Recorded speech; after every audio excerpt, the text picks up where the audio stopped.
Buen Señor, tuya es la gloria y la honra por los siglos de los siglos. Gracias por permitirnos estar aquí en esta mañana fría, en la que quizá nuestro cuerpo quisiera seguir durmiendo, seguir en casa, Señor, pero reconocemos que te necesitamos, que separados de ti nada podemos hacer, y que tú dejaste todo por nosotros.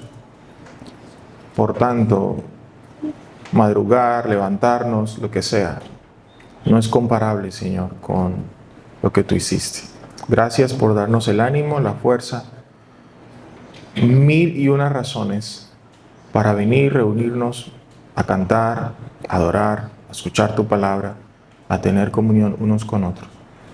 Abre nuestra mente, nuestro corazón, tu Espíritu Santo nos guía a toda verdad en esta mañana. Te lo rogamos en el nombre de Jesús. Amén. Y amén. Ok, entonces, recuerden que estamos... No, los niños van a salir ahorita en el segundo momento. ¿Listo? Estamos en una serie que se llama Matrimonios, un matrimonio centrado en el Evangelio, ¿cierto? Y hoy, el domingo anterior, estuvimos viendo la tercera clase, sino que hoy vamos a ver la segunda parte de esa tercera clase. Y es que, ¿cuál es el propósito del matrimonio? ¿Para qué nos casamos? ¿Cierto?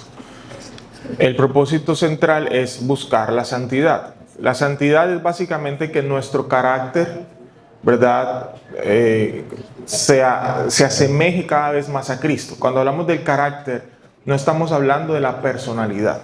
La personalidad es algo más natural nuestro. Algunos son más introvertidos, otros más extrovertidos.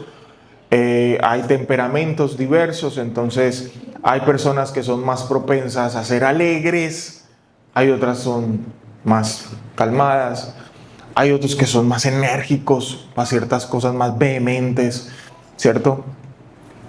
Les voy a poner un ejemplo como una ilustración. Ustedes ven a uno de los candidatos a la presidencia que él es lento, parco, ¿cierto? Eso hace parte de su personalidad. Pero hay otro, y es efusivo. Eso hace parte de su personalidad, ¿cierto? Esas son cosas que el Señor a cada uno de nosotros nos ha dado de una u otra manera, ¿cierto?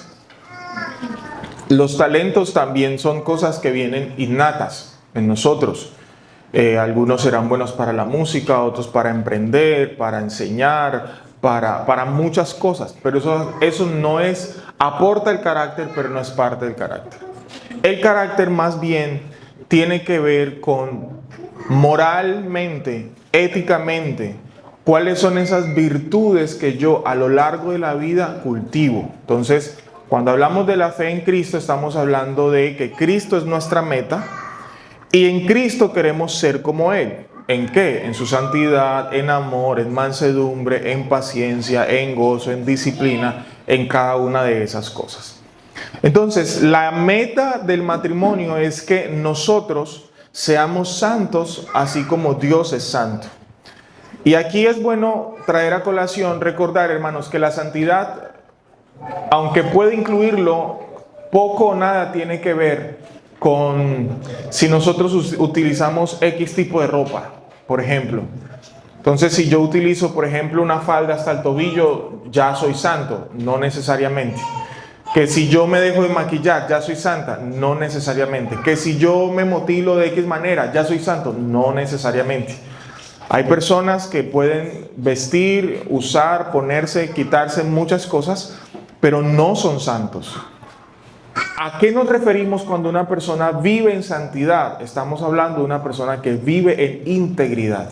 Es una persona que trabaja, que habla la verdad, que es disciplinado, que es una persona mansa, que es una persona que en momentos de dificultades no reacciona como los gentiles o el mundo reacciona, sino que reacciona con esperanza, con paciencia, con gozo, ¿verdad? Descansa en la soberanía de Dios, vive agradecido constantemente. La queja es algo que normalmente no está en sus labios, no está en su mente, etcétera, etcétera, etcétera.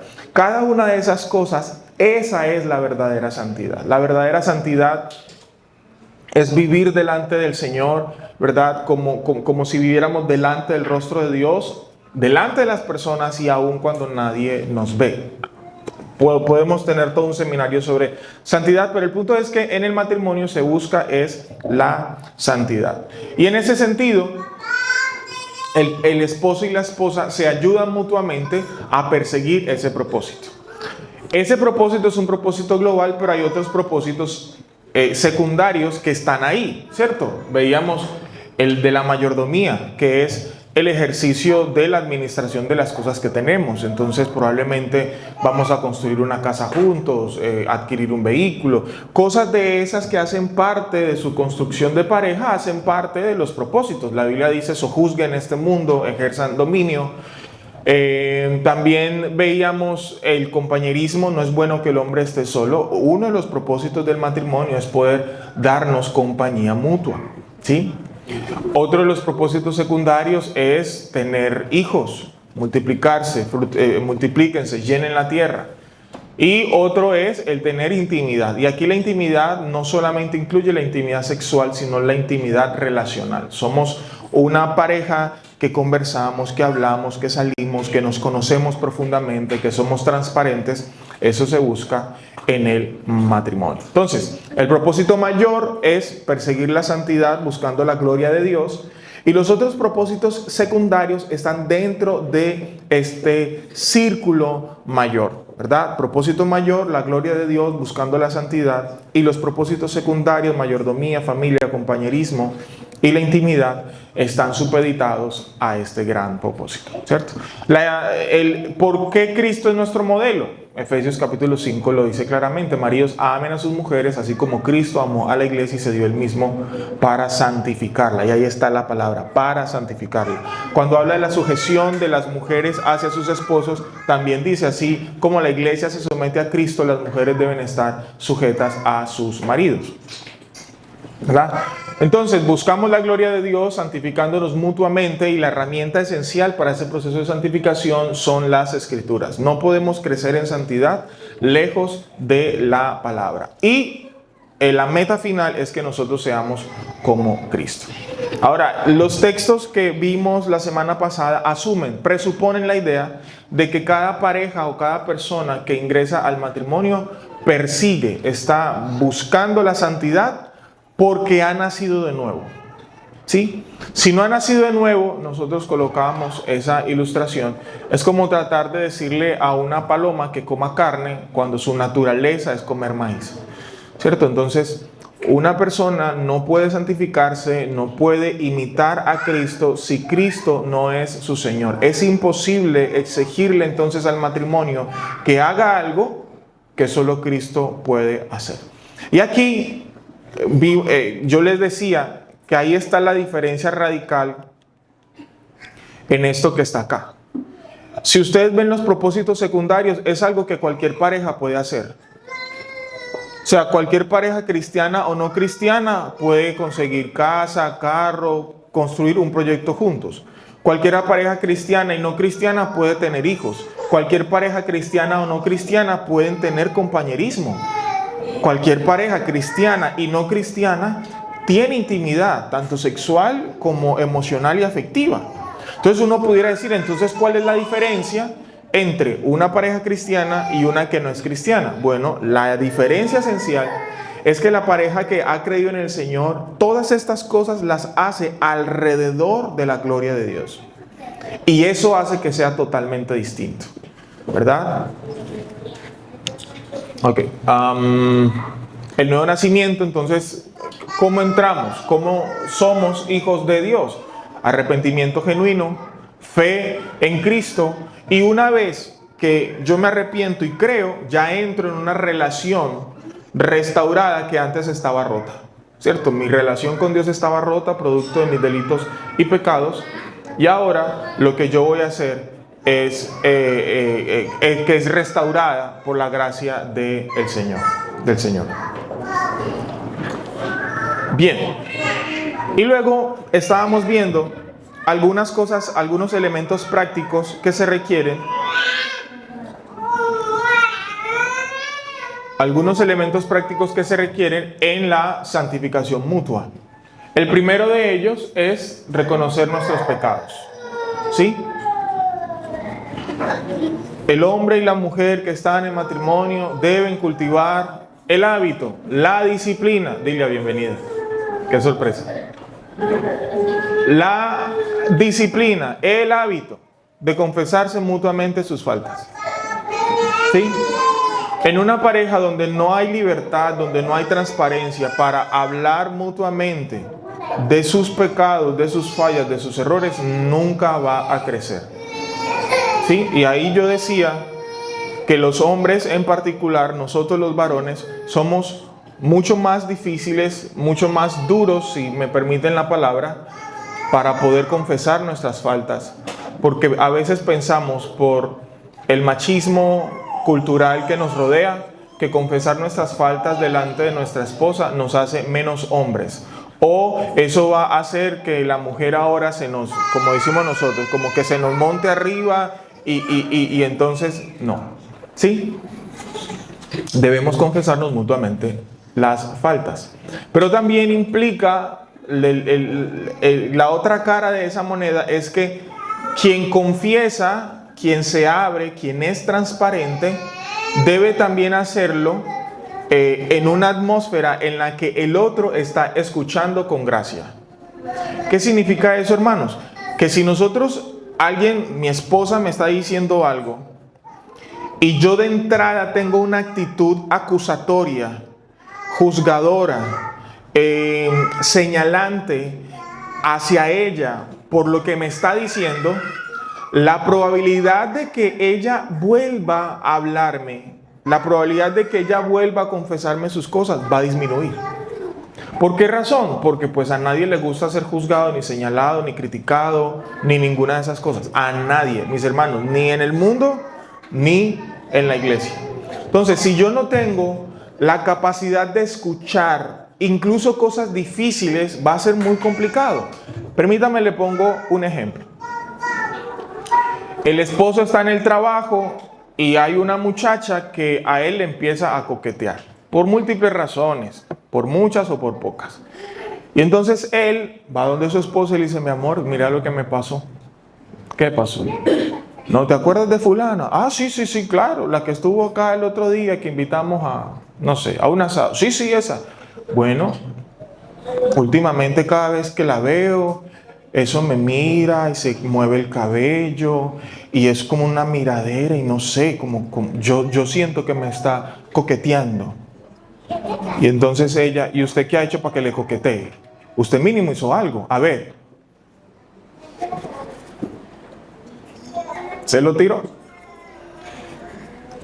No hay una justificación para que él deje de confesar o de ser abierto con su esposa por la reacción de su esposa. Sin embargo, esa reacción de la esposa hace que él la próxima la piense por lo menos 2 y 3 veces antes de ir donde ella a hablar de ese tipo de cosas.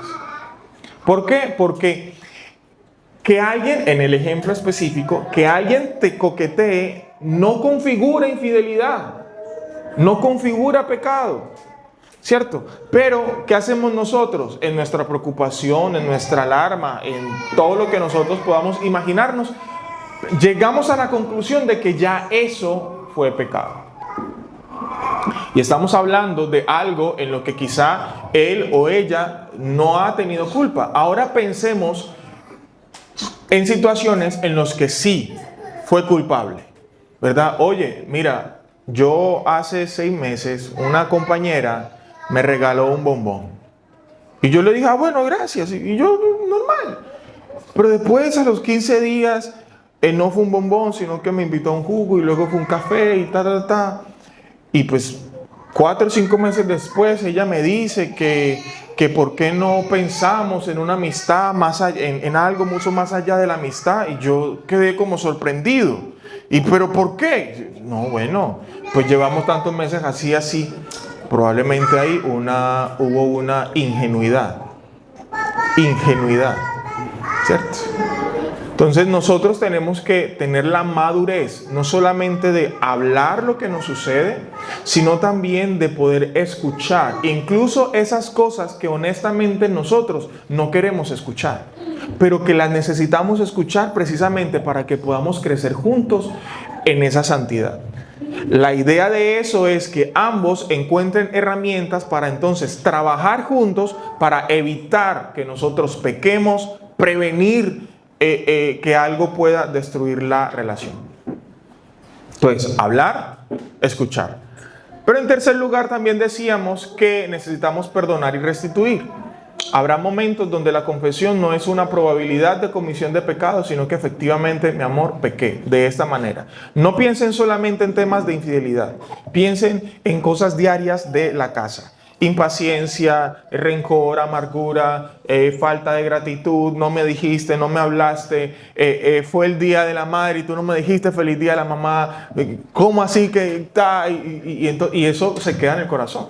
Y nosotros vamos a pecar de múltiples maneras. Es más, Santiago dice que el que no peca con su boca, con sus palabras, es alguien perfecto. ¿Qué está diciendo Santiago? Que así sea en palabras mal dichas, aún con buenas intenciones, nosotros vamos a pecar contra otros. Entonces es necesario también confesar nuestros pecados y tener un corazón perdonador. Y si es necesario y si aplica, debemos restaurar el daño. ¿Qué significa eso? Si usted no la llevó el domingo a algo el día de la madre, llévela el lunes o el martes o el miércoles. O tenga eso ahí pendiente, pero usted tiene que pagar ese almuerzo. Sí. Ese es un ejemplo.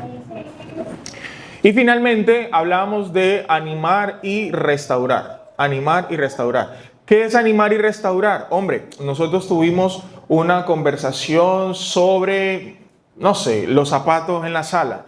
Y lleva una semana que no deja los zapatos en la sala. ¿Qué hay que hacer? Oye, mi amor, llevas una semana que no deja los zapatos en la sala. Oh, mi amor, qué bueno. Te felicito, gracias. Me encanta. Genial. ¿Verdad? Y vamos a darle un abrazo y un beso y unos pataconcitos y tal. Oye, mira, tal. Hay que animar esos avances. Lo mismo pasa con los niños, con los pelados. Si nos vamos a la crianza, le damos palo a los muchachos porque, qué sé yo, que el colegio. Listo. Sacan súper notas y tal. No, ¿cuál? No, es que no, hay que animar al muchacho, hay que animarlo. ¿Cierto? No podemos ponerle cosas materiales como si fuesen su motivación, pero hay que animarlos. Hay que decirle, oye, vas bien, lo estás haciendo bien. Oye, yo he visto antes te enojabas 3 veces al día, hoy lo haces solamente una vez.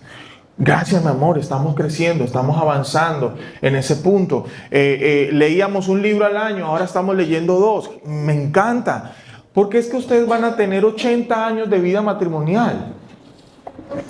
Y si este año fue 1, y el siguiente año son 2, es probable que en el tercer año sean 4 libros y en el cuarto año sean 8 y cuando lleven 20 años, no, pues la biblioteca García Lorca van a tener en la casa. Y ese es un avance, ¿cierto? Todo avance, mis amados, por pequeño que parezca, es un avance. Y hay que darle ánimo y hay que reconocer ese avance. Pero si todo el tiempo estamos hablando con el otro solo para darle palo, darle madera, no solamente no va a haber avance, sino que la persona no va a querer avanzar, no va a querer caminar, no va a querer crecer. ¿Por qué? Porque yo no tengo ánimo, no tengo a alguien que me esté acompañando. Por pequeño que parezca, no me están diciendo, oye, ve, está bien eso, ¿verdad? Preguntas hasta ahí. Este era un recuento para poder continuar. Entonces, otra de las cosas que debe hacer la pareja, aquí vimos algunas cosas, ¿cierto? Es que nosotros debemos practicar las disciplinas espirituales. Nosotros tuvimos una serie ya hace varios años sobre disciplinas espirituales. Y las disciplinas espirituales básicas, pueden haber más, incluyen en primer lugar la lectura de la palabra. Salmo 119, 48 dice, levantaré mis manos a tus mandamientos, los cuales amo, y meditaré en tus estatutos. En la lectura de la palabra hay por lo menos 3 prácticas que la pareja debe cultivar. Y esto, escúchenme muy bien, mis hermanos varones, esto es algo que ustedes deben liderar, ustedes deben llamar, invitar, convocar. Ustedes son los que tienen que tomar la iniciativa para hacer estas cosas. Primero, la lectura de las Escrituras. 2, memorización de las Escrituras. Y 3, meditación de las Escrituras. En la lectura es abrir la Biblia, buscar un pasaje y leerlo. Leérselo a su esposa. Mi amor, mira aquí, no sé, Proverbios 30, 20. Así es el proceder de la mujer adúltera. Come, limpia la boca y dice, no he hecho nada malo. Mi amor, mira, que esto no nos pase. Hermano, solo abrí la Biblia. Dios habló aquí, ¿no? ¿Sí? Pero no podemos dejar eso al azar. Y aquí hay algo enfático, mis hermanos. Muchos de nosotros, y digo los varones porque ustedes y yo somos la cabeza de nuestra familia, somos la cabeza de nuestro matrimonio. Hay hombres que si la mujer no llama, no convoca, no le pone la Biblia, no se la entrega, en la casa nunca se lee absolutamente nada. Nunca se memoriza nada, nunca se medita en nada de la palabra. Tiene que pasar algo grave y vamos a la Biblia como cuando llamamos los bomberos. Solamente lo hacemos cuando hay un incendio. Y si usted es de los bomberos, como los de aquí de apartado, eso se quema y los bomberos están ahí porque eso no prende. No funciona el aparato. ¿Sí? No, tenemos que cultivar el hábito. Cada familia será distinta y va a cultivar esa disciplina de manera distinta, pero la función de leer la palabra es algo que debe habitar en la casa. ¿Qué ocurre? Cada vez que nosotros no tenemos la palabra en nuestra cabeza, cuando enfrentamos situaciones diarias de conflictos, desacuerdos o cualquier cosa que tiene que ver con la relación y la convivencia, y la palabra no es lo primero que me ayuda a responder a la situación, ¿qué va a responder? La frase que vimos en el estado de WhatsApp, el mensajito de Yokoi Kenji que vimos en los estados de Facebook o cualquier otra cosa menos las Escrituras.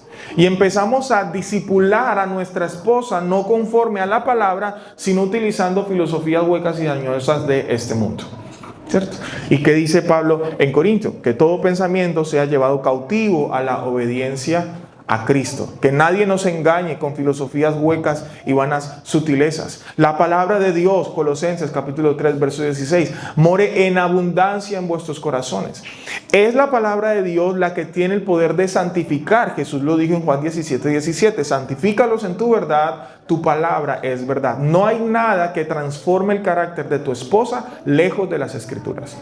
Que es que yo tuve un sueño, que a mí me parece, es que yo tengo un sentir. Los sentires, los sueños y las visiones, ninguna de esas cosas tiene el poder de santificar a tu esposa, de transformar el corazón. Lo único que tiene el poder de transformar el corazón es la palabra de Dios. Dice el escritor, no es mi palabra como espada de 2 filos, penetra hasta lo profundo del ser, hasta los tuétanos de los huesos. Es la palabra de Dios, es la Escritura la que tiene la capacidad, el poder de transformar el corazón de tu esposa, de tus hijos, de ti mismo. Si no lees la Biblia, si tú no memorizas la Biblia, ¿qué es memorizar la Biblia? Pues decir la Biblia de memoria. ¿Y cómo yo lo hago? Tendré que leer el versículo 1, 2, 3, 4. Tendré que ir al trabajo y mientras conduzco, mientras estoy donde estoy, recordarlo, cantarlo, ¿verdad? Hasta que eso se vuelva algo natural en mí. Cuando a veces mi esposa hace algo y dice, no, es que yo, nada hagáis por contienda o por vanagloria, nada hagáis por contienda. Es lo primero que se me viene a la cabeza. ¿Por qué? Porque tengo eso. Pero si yo no tengo eso en mi cabeza, claro, eso es porque vos me lo estás echando en cara. Respondo pecado con pecado. Pero cuando yo escucho nada hagáis por contienda por vanagloria, ¿quién me está hablando ahí? Dios. ¿Por qué? Porque estoy citando su palabra. Y frente a lo que dice la palabra de Dios, ¿qué podemos hacer nosotros? Guardar silencio y obedecer. La meditación de las Escrituras tiene que ver con sentarse a pensar sobre lo que leí. Pienso sobre lo que leo. Pienso sobre lo que memorizo. Pienso. Mis hermanos, hoy nosotros no nos estamos deteniendo a pensar. Miren este versículo, Proverbios 29, 26. Muchos buscan el favor del gobernante, pero del Señor viene la justicia para el hombre. Entonces, ¿qué significa meditar? Bueno, pensemos. Muchos buscan el favor del gobernante. ¿Eso qué implica hoy en nuestras elecciones? Sí, ya yo estoy pensando en elecciones, bueno, buscar ayudita, palanca, nosotros le llamamos palanca, rosca, pero la segunda parte dice, pero del Señor viene la justicia para el hombre. Entonces aquí cuando dice el favor del gobernante, ¿a qué creen que se puede estar refiriendo? Cuando habla del gobernante en relación a la justicia. ¿Ah? El Sebeyel, ¿cómo voy yo? ¿Qué más? ¿Qué más puede haber ahí? ¿Ah? Favor, pero ¿cómo? ¿Cómo? Sencillo. El senador tiene un parcero en la Corte Suprema de Justicia y en la Corte Suprema de Justicia hay un proceso en contra mía de una carretera en tal lugar. Entonces yo le digo al senador, que es el gobernante, le paso 500 millones para que él hable con su parcero en la Corte Suprema, y en la Corte Suprema el caso que iba de primero, ¡prum!, lo ponen de último. Y al final decimos, ¡ay!, lo dejaron libre por vencimiento de términos. O sea, se acabó el tiempo para presentar el caso, ya no se puede presentar el caso. Se solucionó. Eso es lo que dice ese texto. Entonces miren que en la meditación yo estoy pensando cómo eso se ve, cómo eso aplica, a qué se refiere, por qué, ¿cierto? Y sobre eso entonces nosotros tomamos algunas decisiones de, ok, ¿yo cómo hago para evitar este tipo de cosas? Si pensáramos en elecciones locales de concejales y alcaldes, ¿qué tendría que pasar? Que nuestra participación en política debiera ser una participación limpia e íntegra.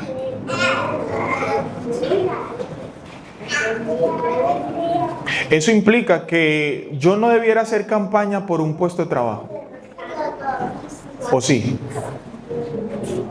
Amén o ayayay. Vivimos en un contexto donde es que si no tenés rosca no puedes acceder a trabajo. Entonces es como si te dijeran, es que es complicado. Bueno, pero entonces, ¿qué implica esto que acabo de leer? ¿Sí? Pero miren que ahí ya estoy meditando. Todo esto va a ir forjando convicciones en tu familia, en tu esposa, en tu esposo. Entonces, si alguien viene a hacerte determinadas ofertas, probablemente tu esposa va a saber cómo contestar. Tu esposo va a saber cómo contestar. Va a saber decidir en ese tipo de asuntos. ¿Sí? Lectura, memorización y meditación. ¿Quién debe iniciar con esta tarea? El hombre tiene que tomar la iniciativa para hacer eso. Mis amadas hermanas, usted se preguntará, bueno, ¿y qué pasa cuando él no? Usted va a orar, usted lo va a animar con amor, con paciencia, ¿verdad? O usted va a provocar momentos en los que usted diga, ay, mi amor, mira lo que estuve leyendo, ¿qué tú piensas? Incentívelo. No lo vaya a hacer como gotera en lluvia, ¿cierto? Es que aquí no leemos. Es que tú nunca lees conmigo. Es que tú tal cosa y ta. Esa no es la mejor manera, ¿verdad? Porque él puede recibir eso como si fuese cantaleta. Hay que exhortarlo, sí. Hay que llamarle la atención, sí, ¿verdad? Pero él es tu esposo. Y así como tú tienes áreas de crecimiento, probablemente él tiene áreas de crecimiento. Y en eso yo he sido testigo de cómo hay hermanas que en eso también su carácter ha sido formado. ¿En qué? En paciencia, en orar, en mansedumbre, en cómo su deseo a veces de sobrepasarse a su esposo, ellas mismas con la ayuda del Señor han dicho, ok, vamos a esperar, vamos con calma, con paciencia, y han visto fruto. Quizá pequeño, quizá mediano, pero han visto fruto de eso. Y eso hace parte también del carácter que Dios está formando en ti. ¿Preguntas ahí? Ok, la segunda disciplina tiene que ver con la oración. Salmo 65 dice: oh tú que escuchas la oración, hasta ti viene todo hombre. La oración es algo que en general yo les mostraba en la serie sobre ministerio pastoral. La oración es algo que en general las personas no están haciendo, ¿sí? Pero nosotros, el hecho de que la mayoría esté en ese punto, nosotros no podemos perder el hábito de orar, de sacar tiempos de oración. Y estamos hablando de oración familiar, pero también oración personal y oración con tu esposo, con tu esposa. Entonces puede ser en la noche, en la mañana, o sacan un espacio, ¿verdad? ¿Cómo oramos? Pues presentamos a Dios peticiones, oramos por acción de gracias. Señor, gracias porque mi esposo tiene un trabajo. Señor, gracias porque tú nos has guardado. Gracias porque tenemos salud. Señor, te damos gracias por la lluvia, el alimento, la iglesia. Oramos por los perdidos, oramos, Señor, por nuestros hijos. Señor, queremos que nuestros hijos conozcan el Evangelio, crean el Evangelio, que cuando ellos mueran yo pueda estar frente a ese ataúd y estar seguro, mi hijo está en la presencia del Señor. Mi hija está en la presencia del Señor. Señor, oramos para que tú transformes sus vidas. Oramos para que tú nos des amor por tu palabra, amor por orar. Oramos, Señor, para que mis hijos nos amen, porque a veces los hijos, a veces nos ven como si fuesen sus enemigos, ¿verdad? Todas esas son razones para orar. Oramos por los pastores, oramos por los vecinos, oramos por este mundo que está caído y vuelto nada. Esas son razones de orar. Otras razones específicas pueden ser aspectos puntuales de mi esposo o de mi esposa. Señor, mira, mi esposa está en embarazo, Señor.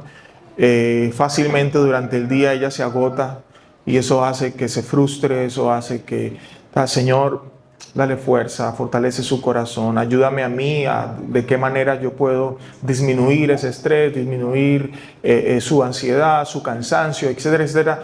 Pero estoy orando por aspectos puntuales de mi esposa y viceversa. Mi esposa ora por aspectos puntuales de mí. Señor, por favor, que mi esposo cultive el hábito de motilarse cada semana. Señor, obra en ese corazón, Señor. Esas son cosas puntuales por las que yo puedo orar por mi esposo o mi esposa. Y aunque no lo crean, cuando nosotros estamos orando, vemos a nuestro esposo, nuestra esposa con mayor gracia. Tendemos a ser más pacientes, porque lo que le pedimos al esposo también se lo estamos pidiendo al Señor, confiando en que Él lo puede cambiar y lo puede producir en tu esposo, en tu esposa. Entonces cultiva el hábito de orar.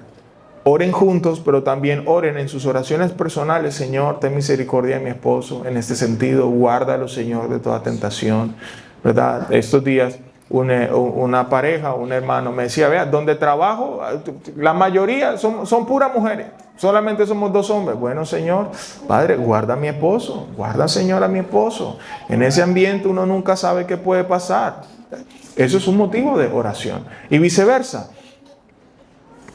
Bueno, no quiero ahondar ahí, pero es claro el principio, ¿sí? La tercera disciplina es congregarse. Salmo 22, 22. Hablaré de tu nombre a mis hermanos. En medio de la congregación te alabaré. La congregación inicia en primer lugar con el día del Señor. Para la pareja, para la familia, el domingo, amados hermanos, no es un día que debería ser opcional. No es un día que debería ser opcional. El domingo es el día del Señor. Es el día donde escuchamos su palabra, es el día donde tenemos comunión unos con otros. Congregarse implica reunirnos con otros hermanos. Cuando nos reunimos con otros hermanos, nuestra fe es fortalecida, porque resulta que nos encontramos con que tal hermano lucha también con lo mismo, tal hermana lidia con esto, en tal hermana me puedo apoyar, en tal hermano me puedo apoyar. Cuando nos congregamos, escuchamos la palabra de Dios, oramos juntos, cantamos juntos, nos animamos juntos, nos sostenemos juntos. Todo lo que pudiéramos hacer de manera individual, lo hacemos de manera grupal y tenemos crecimiento juntos.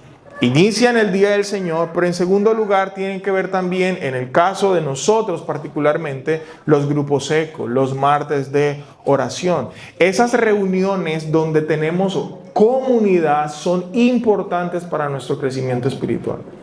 ¿Por qué? Porque cuando el Señor nos salvó, no nos salvó para que andáramos, ¿verdad?, en soledad, en solitario.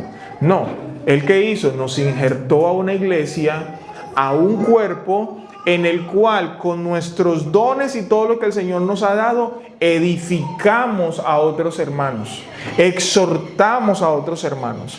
Y la manera como la Biblia lo pone en todas las escrituras es unos a otros, unos a otros. Exhórtense unos a otros. Lleven las cargas unos de los otros. Sean pacientes unos con otros. Anímense unos a otros.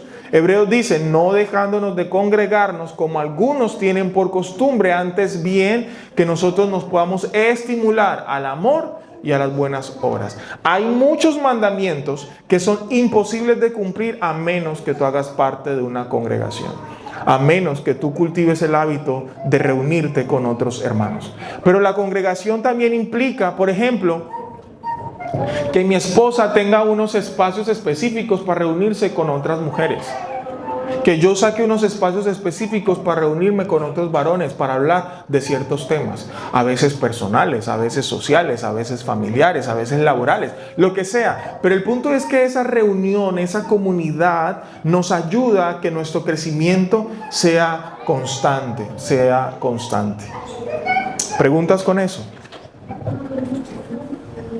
Ok. Eso en términos prácticos, entonces, ¿qué quiere decir? Eso lo hemos tomado mi esposa y yo como un principio innegociable en nuestra relación. Y es, a menos que nos vayamos de parto el domingo, como nos pasó con Zoe, o a menos que estemos de vida o muerte, el domingo vamos para la iglesia.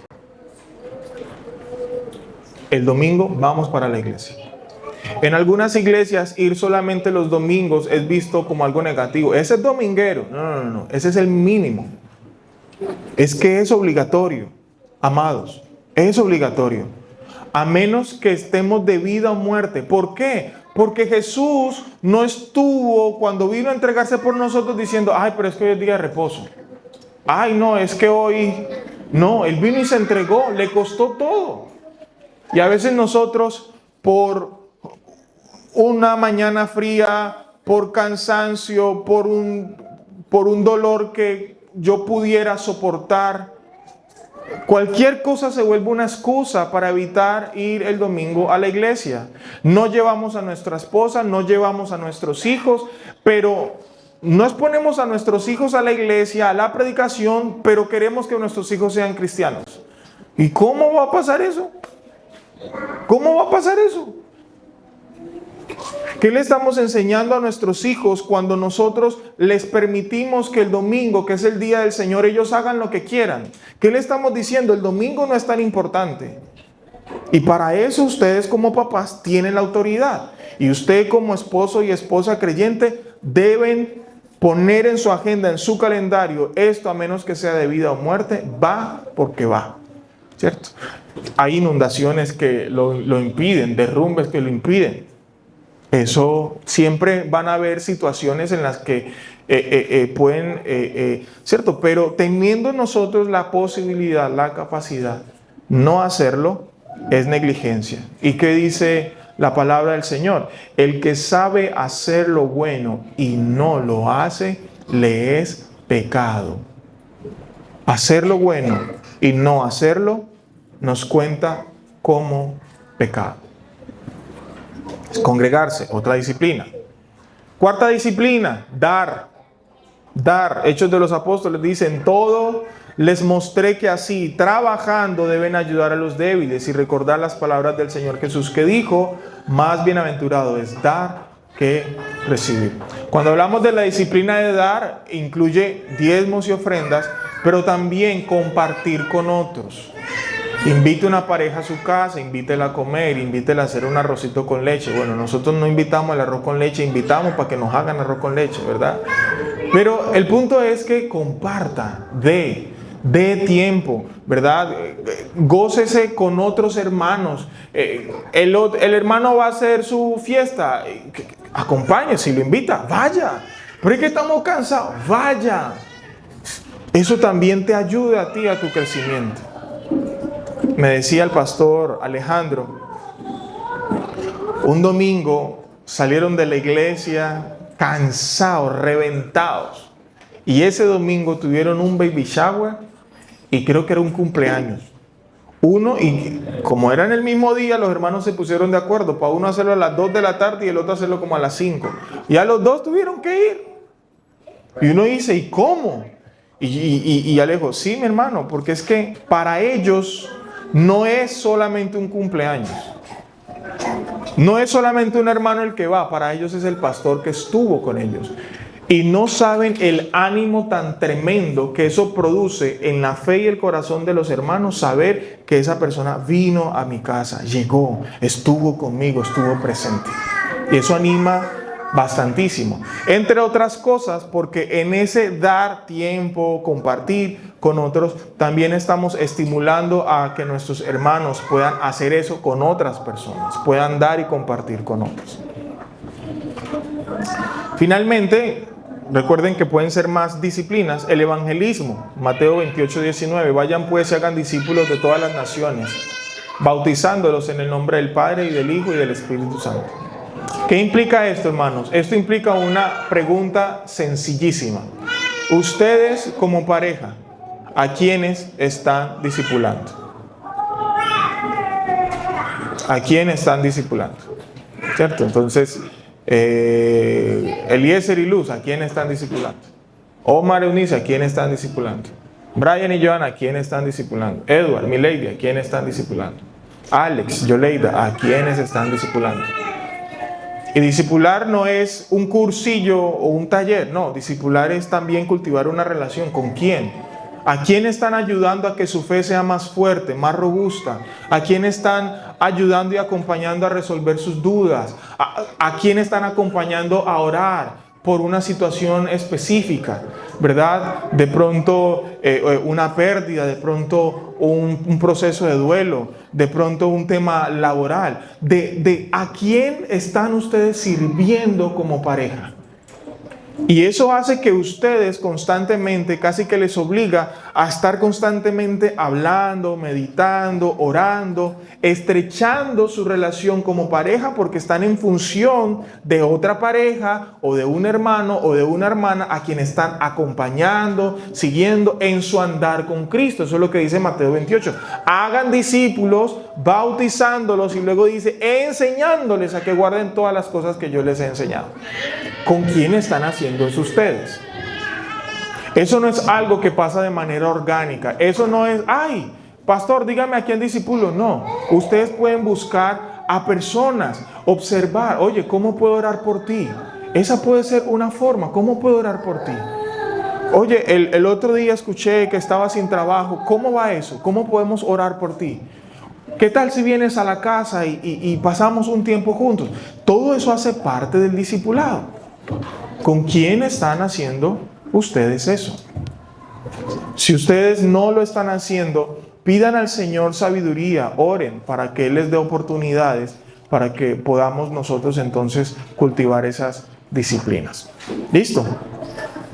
Entonces, la palabra, la oración, congregarse, dar y evangelismo, algunas de las disciplinas que como pareja debemos cultivar. ¿Preguntas hasta ahí, hermanos? Ninguno. Ok. ¿Cómo nosotros observamos a nuestro esposo? Y esa es la otra idea. Mira a tu cónyuge como lo mira el Señor.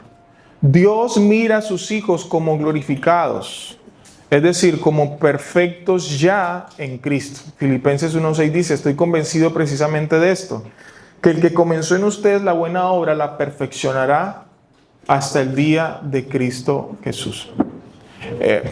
Yo y mis ilustraciones. ¿Se han visto Vengadores? Avengers, no. Bueno, en una de las películas, ustedes recuerdan que Thanos, con un chasquido, eliminó a la mitad del universo. Pero en la siguiente, Ant-Man, el hombre hormiga, apareció tocando y él dijo como que ¿qué pasó? Y resulta que él se había reducido a un nivel creo que atómico, y en el nivel atómico el tiempo casi que pasa distinto. Entonces, cuando él volvió a crecer, llegó al edificio de los Vengadores y les dijo, no, pero es que, ¿cómo así? ¿Qué pasó? Y entonces ahí pensaron la idea, bueno, si esto es así, es probable que nosotros podamos volver en el tiempo,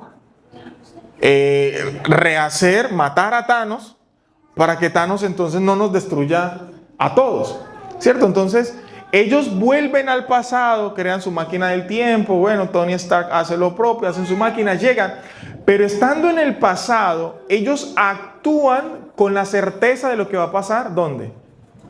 En el futuro, ¿sí? Porque es que ya ellos vieron lo que pasó en el futuro, ya ellos saben con certeza qué es lo que va a suceder.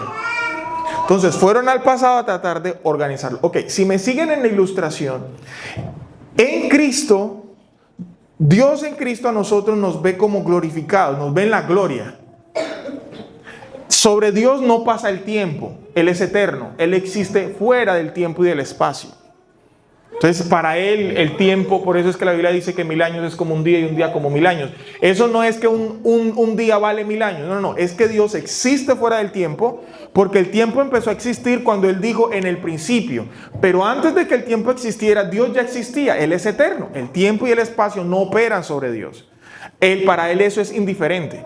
Cuando Él nos crea a nosotros, nos mete en la línea de tiempo y nosotros, aunque somos inmortales, no somos eternos. ¿Cuál es la diferencia? El inmortal no muere.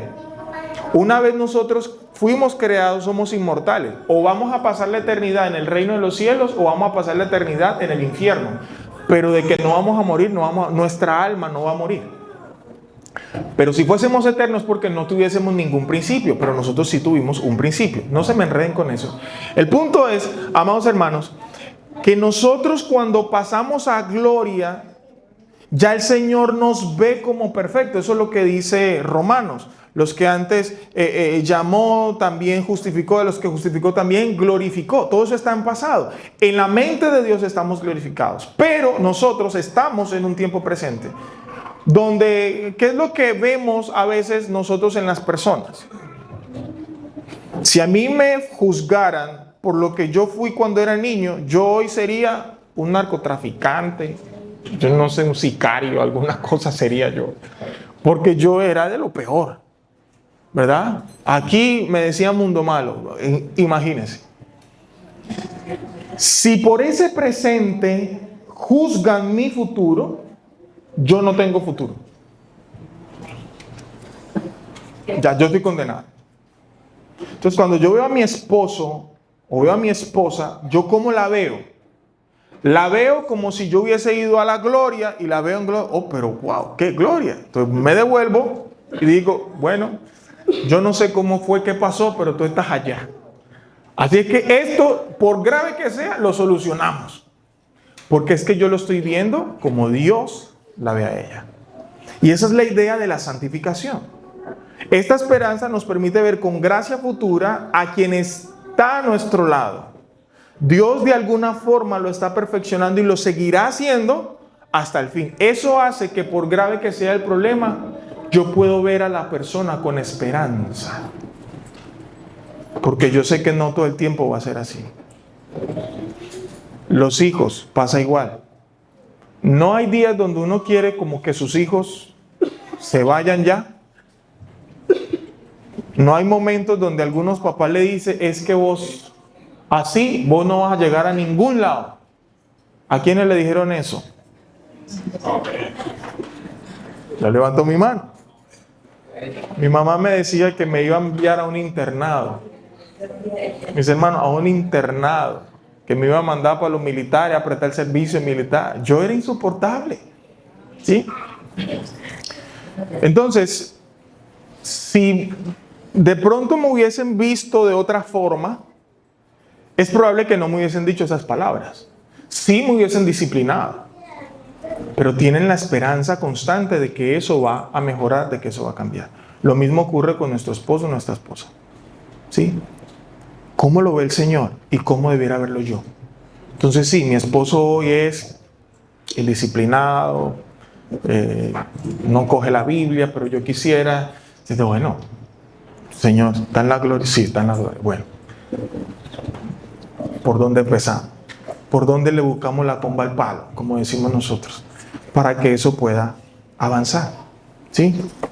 Convierta a su cónyuge en su mejor amigo, la persona más indicada para ser su amigo, su amiga íntima, es su esposo, su esposa.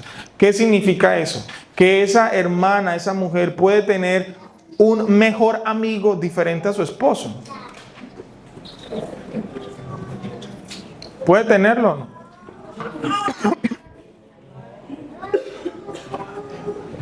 Miren cómo se oye esto. Mi amor, voy a salir. ¿Para dónde vas, mi amor? Voy a tomarme un café con mi mejor amigo. Se escucha raro, ¿verdad?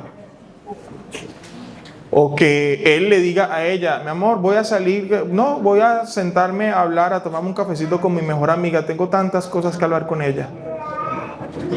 Acto seguido, la esposa le dice, ¿qué cosas? No, mi esposo, mi esposa debiera ser la persona con la que yo más intimidad tenga. Cuando se trata de los aspectos más profundos de nuestro corazón, se espera que entre los dos se cultive esa amistad. Ahora bien, sin transparencia, sin honestidad, sin confesión, sin reconocimiento de las propias faltas, sin una atmósfera de gracia, cultivar esa amistad íntima va a ser muy complicado, muy difícil. ¿Por qué? Porque ella no te va a escuchar, él no te va a escuchar, ¿verdad? Va a ser muy complicado poder cultivar esa relación cuando no hay confianza, cuando no hay intimidad. ¿Listo? Entonces, hacemos de nuestro esposo, nuestra esposa, nuestro mejor amigo. ¿Qué implica? Hay que salir juntos, hay que comer juntos, hay que compartir experiencias juntos. La amistad no se cultiva por el mero hecho de estar en la casa. No. Usted tiene que ser intencional en cultivar esa amistad con esa persona, con su esposo, con su esposa. Siguiente principio. Tu prioridad es tu esposo o tu esposa.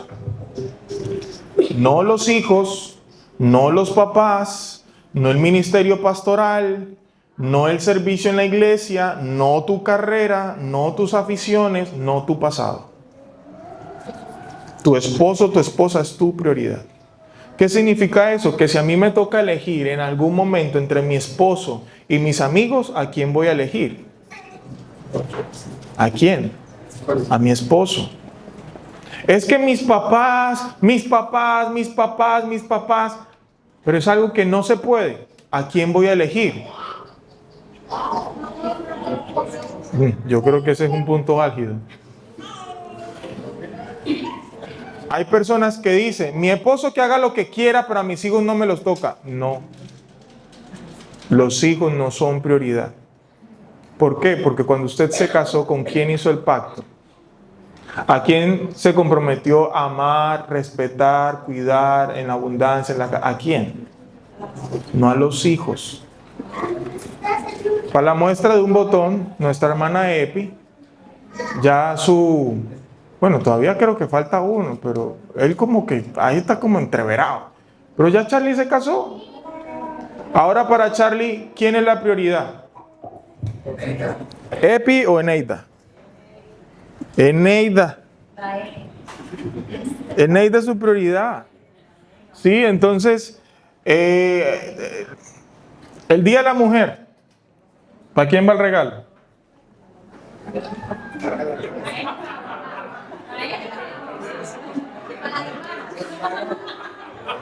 Ahí se la tiré prendida. Yo como que toqué fibras. Ok, ¿quién es la prioridad ahí? Lo siento, pero la prioridad es Eneida. Ahora, la honra, la Biblia dice que debemos honrar a nuestros padres, ¿cierto? La honra a los padres no cambia. Yo sigo honrándolos, pero probablemente lo que sí va a tener un matiz es la frecuencia y la intensidad. ¿Qué significa eso?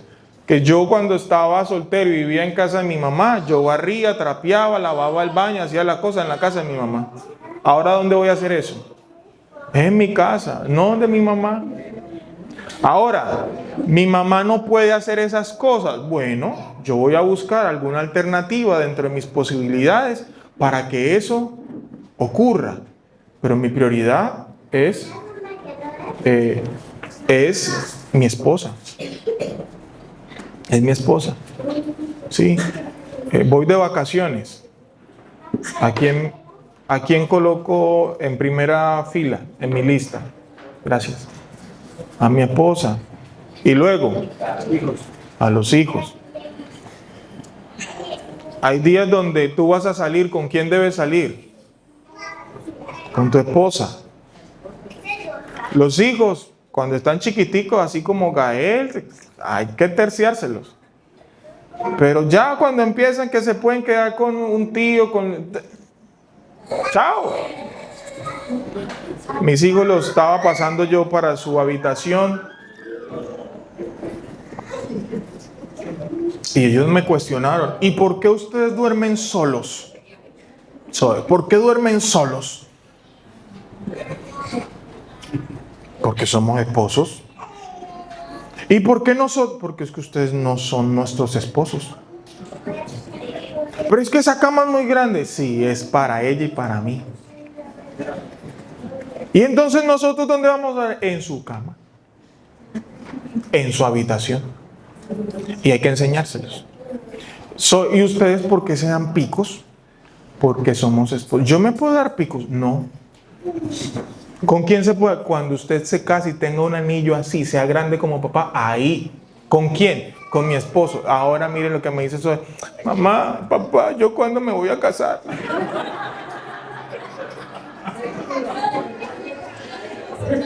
Ella pregunta eso. Yo, mi amor, te falta mucho. Es que se está demodando.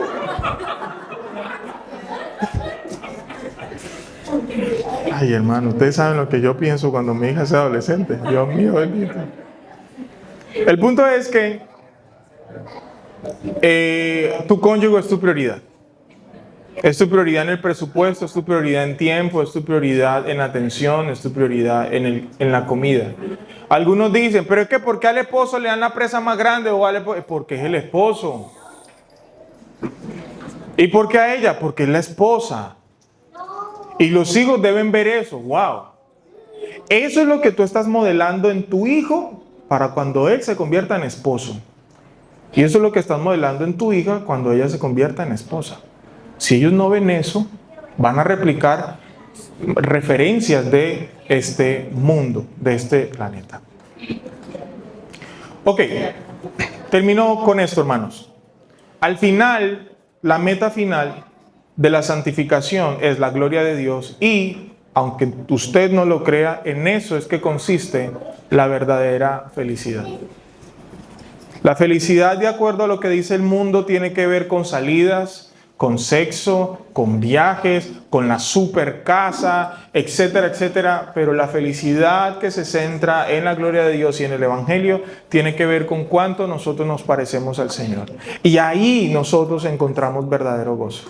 Hasta el último de nuestros días, hasta cuando estamos viejitos, nosotros podemos ver cuántos años ha tomado que este hombre hoy a sus 60, 70, 80, 90 años, la sabiduría que tiene, la paciencia que tiene, el amor que tiene, el gozo que tiene, la gratitud que tiene, y todo lo que el Señor permitió en nuestras vidas que aconteciera para llegar a ese punto final.